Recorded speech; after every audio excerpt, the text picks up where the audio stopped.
Now at a celebration in Southfield honoring Dr. King's commitment to racial equality. Let's go live to 7 Action News reporter Kimberly Craig. And Kim, a very special time for people to honor the late civil rights leader. So many wonderful tributes to Dr. King today, and one here in Southfield is where we met Bea and Ted Wells. They marched with King in Detroit. Oh, it was very exciting because we just wanted to be a part of his dream. Bea and Ted Wells married 50 years ago, and it was 50 years ago that they heard Dr. Martin Luther King Jr.'s I Have a Dream speech in Detroit. 2 months later, Dr. King delivered that speech at the March on Washington, a moment in history being remembered today here in Southfield and all around the country. Dr. Martin Luther King, in my opinion, was one of the greatest Americans that ever lived and walked on this earth.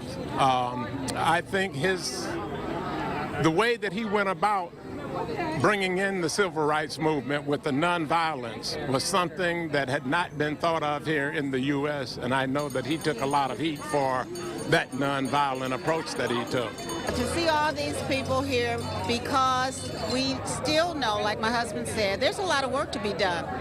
And we have to stay together and get that work done.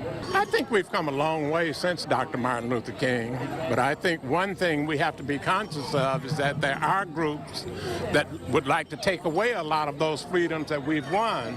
They would like to reverse that.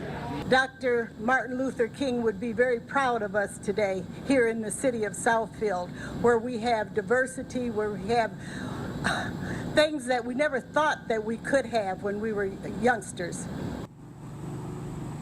And the Let Freedom Ring tribute here today was sponsored by the city of Southfield and the Dr. Martin Luther King Jr. Task Force. Reporting live in Southfield, Kimberly Craig, 7 Action News. Back to you, Glenda and Joanne.